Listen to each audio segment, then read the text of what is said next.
estamos en el 2024.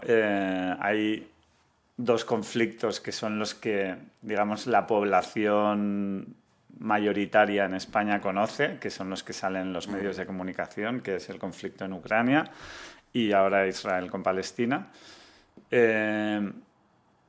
Pero hay más conflictos en el mundo. ¿Nos puedes informar para que la gente conozca? Porque esto es como lo popular. Seguramente hay unos que o no interesa a nivel mediático o no interesan directamente porque no aportan nada en España como para poderle dar medios de comunicación, ¿no? Desde luego. ¿De cuáles nos podrías hablar en el 2024 que sean importantes más allá de estos dos?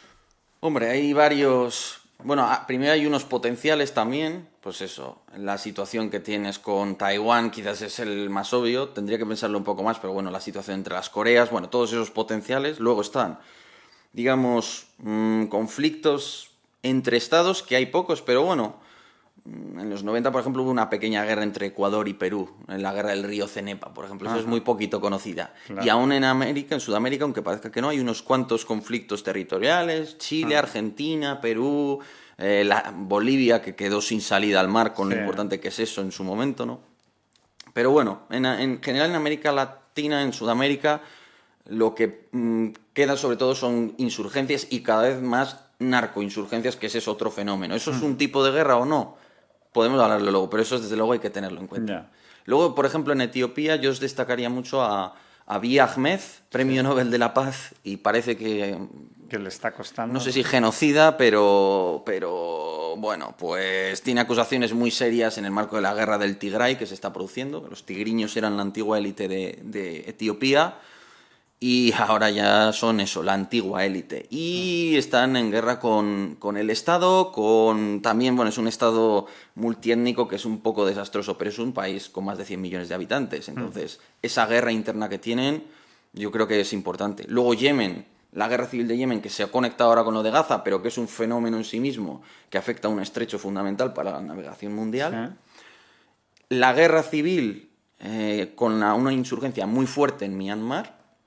Y a partir de ahí, pues sí que recordar que hay muchas insurgencias por el mundo, que bueno, muchas no acaban de eclosionar y de tener fuerza, pero algunas de vez en cuando pegan un susto. Por ejemplo, en India, los naxalitas, hay una amplia gama de insurgencias, sobre todo en la zona más pegada a Indochina, porque es muy jungla, ¿no? Pues da mucho pie a la existencia de abundantes guerrillas. Luego en Nepal, pues tienes una serie de guerrillas también, comunistas, bueno...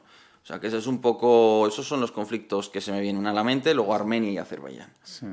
¿Sudán cómo está? Bueno, también. Bueno, pues Sudán es un poco como Yemen. Son países que tienen Es interesante siempre meter un poquito de sociología en este tipo de análisis. Aunque sea algo muy... casi cuñado, ¿no? Pero de andar por... Como tontos. No, pero, por Dios. Sí, no, sí. A buen entendedor. Pero, o sea, quiero decir...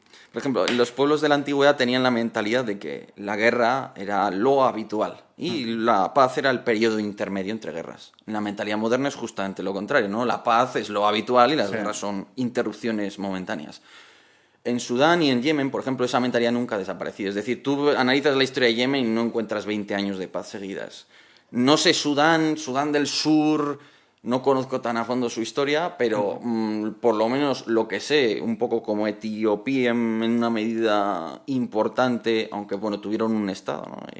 Era de los pocos, igual que Yemen del Norte, era de los pocos estados que en tiempos coloniales eran independientes, ¿no? Pero bueno, el asunto es que ahí tienen esa mentalidad y eso hace muy difícil, hasta que no rompes ese ciclo, no, es muy difícil evitar que haya conflictos.